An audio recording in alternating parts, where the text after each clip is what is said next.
Mirë se erdhe në botën ku askush nuk është i pafajshëm. Sekrete shqiptare, vendi ku rrëfimet më të thella, më të ndaluara dhe më të pathëna të shqiptarëve marrin zë. Na bëni subscribe për histori të ndryshme.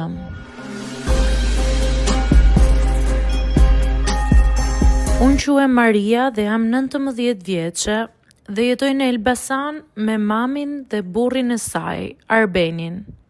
Që në momentin që mami ma prezantoi për herë të parë, diçka tek ai nuk më pëlqente. Nuk dija ta shpjegoja sakt, por nuk ndihesha rehat. Në fillim u përpoqja të bindja veten që ishte thjesht ideja ime. Do mësohesh, më thoshte mami. Dhe unë u përpoqa. Por me kalimin e kohës fillova të vërej gjëra që nuk ishin normale. Shikime që zjasnin më shumë se sa duhet. Komente që maskoheshin si shaka, por që më bënin të ndihesha në siklet. Mundohesha ta shmangja me aq mundësi sa kisha. Rija më shumë në dhomën time e kyçur. Dilja nga shtëpia sa herë kisha mundësi. Një ditë mora guximin dhe i fola mamit. Nuk ndihem mirë me të. Ajo u bezdis. Mos e tepro, e ke ti fajin me mënyrën si vishesh dhe kjo e bën që të ndihesh në siklet. Ajo fjali më lëndoi më shumë se sa duhet. Në atë moment e kuptova që nuk do e kisha mbështetjen që unë prisja nga mamaja. Unë mbylla akoma më shumë në vetvete. Koha kaloi dhe erdhi ditëlindja ime. Do të mbushja 19 vjeç. Nuk kisha ndonjë dëshirë të madhe për të bërë fest. Thjesht doja të kisha një ditë të qetë. Në mbrëmje u ulëm të tre në tavolinë.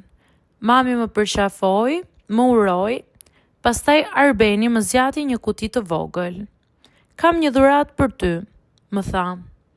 E hapa me hezitim dhe brenda ishte një kollare. U habita, nuk ishte ndonjë dhuratë që unë e prisja. Pse më ke bler kollare? E pyeta duke u përpjekur të buzëqesh. Sepse një ditë do të duhet kur mami të jetë në punë. Ma tha ai shkurtimisht duke bërë flirtimet e zakonshme. Nuk më pëlqeu fare përgjigja e tij e cila nënkuptonte diçka tjetër. Por nuk thash gjë. Kur u çova nga tavolina dhe mora kutin për ta vendosur në dhomë, vura re një letër të vogël brenda. E hapa, fjalët ishin shumë të shkurtra. Vendos kufit e tu. Askush nuk ka të drejtë të bëj të ndihesh keq, por ti vet po më lejon. U shtanga. Nuk dukej si diçka që do ta shkruante ai. Dhe në atë moment kuptova diçka. Ndoshta atë letër se ka shkruar ai, ndoshta dikush tjetër e ka futur aty. Ose ndoshta ishte thjesht rastësi. Për mua ishte si një mesazh i drejtë për drejtë. Një zë që më thoshte atë ditë që kisha nevojë të dëgjoja një zë të mirë nga mamaja ime. Por ajo natë ndryshoi diçka brenda meje. Nuk doja të rrija më në heshtje.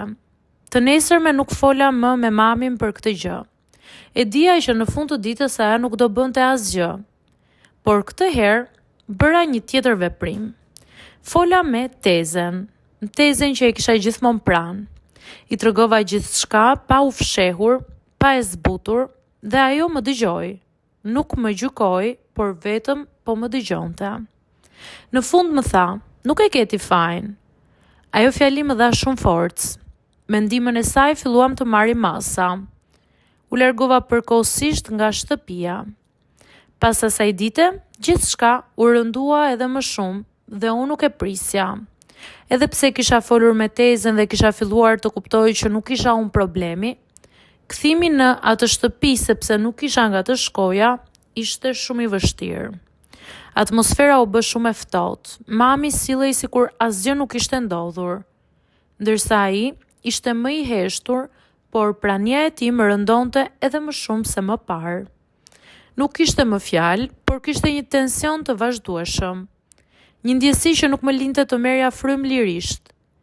Fillova të ri gjithnjë më pak në shtëpi. Dilja për orë të gjata vetëm që të mos përballesha me atë ambient. Por nuk mund të vazhdoja kështu. Një mbrëmje gjithçka shpërtheu. Nuk ishte ndonjë ngjarje e madhe, thjesht një debat i vogël që u kthye në diçka më të madhe. Pse e bërë kështu? Më tha mami me nerva. Nuk të njoh më. E pash drejt në sy dhe i thash, sepse nuk ndihem më mirë këtu. Mos e tepro, po na nxjerr si njerëz të këqij pa arsye. Ma ktheu ajo. E kuptova që pavarësisht gjithçkaje, ajo nuk do ta shihte kurrë situatën si unë. Nuk kishte më vend për të folur me të. U ktheva në dhomë, mbylla derën dhe për herë të parë pas shumë kohësh fillova të qaj pa u ndalur. Jo vetëm për atë që po ndodhte, por për faktin që nuk ndihesha më në shtëpi. Ajo ndjesi është më e rëndë se çdo gjë tjetër. Të jesh në vendin tënd dhe të ndihesh e huaj. Kaluan disa minuta, pastaj orë dhe në një moment mora një vendim. Bëra çantën gati, vendosa disa rroba, telefonin, disa gjëra personale, nuk bëra shumë zhurmë, nuk thira njëri, thjesht hapa derën dhe dola. Ishte natë.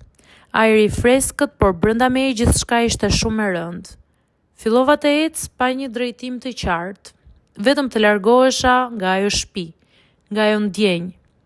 Telefoni më ra disa herë dhe ishte mami, por unë nuk u përgjigja. Për herë të parë nuk doja të ktheja kokën mbrapa. Eca derisa u lodha, ula në një stol dhe për disa minuta qëndrova aty. Duke marrë frymë thellë dhe duke u përpjekur të kuptoj çfarë kisha bërë. Kisha ikur pa plan, pa siguri, por me një ndjenjë të fortë që nuk mund të qëndroja më aty. Mora telefonin dhe i shkruajta tezes. Ika nga shtëpia dhe nuk do kthehe më. Ku je? Më pyeti ajo e shqetësuar. Ri aty se do vi të marr unë. Ditët pas largimit tim kaluan ndryshe nga çdo gjë që unë kisha përjetuar më parë. Shkova tek tezja dhe atje gjeta një qetësi që nuk e kisha ndjerë prej kohësh. Nuk ishte vetëm fakti që isha larg asaj shtëpie, por fakti që ndihesha e besuar. Askush nuk më vinte në dyshim, askush nuk më bënte të ndihesha në siklet. Ishte një ndjesi e re për mua. Por pavarësisht kësaj qetësie, një pjesë e imja mbetej shumë e rënduar, sepse mami ishte ende atje. Dhe pavarësisht gjithçkaje, ajo ishte nëna ime. Ditët kalonin dhe nuk kishim kontakt. Ajo më kishte telefonuar disa herë në fillim, por bisedat tona ishin të shkurtra, të ftohta. Nuk arrinim të kuptoheshim. Derisa një ditë, gjithçka ndryshoi. Ishte pasdite kur dikush trokiti në derën e tezes. Ajo shkoi ta hapte, unë isha në dhomë, por dëgjova zërin. Ishte mami, zëri i saj ishte ndryshe, i ulët dhe i thyer. Dola nga dhoma ngadalë dhe kur e pash, u shtanga. Sytë e saj me lot, fytyra e lodhur dhe dukej që kishte qarë shumë. Qëndruan përballë njëra tjetrës për disa sekonda pa folur. Pastaj ajo u afrua. Maria, më tha me zërin që i dridhej. Kam gabuar, të lutem më fal, kishe të drejtë. Jam ndarë prej ti, thamë në fund. Nuk do të kthej më në atë shtëpi. Këto fjali ndryshuan gjithçka. Për herë të parë ndjeva që ajo më kishte zgjedhur mua.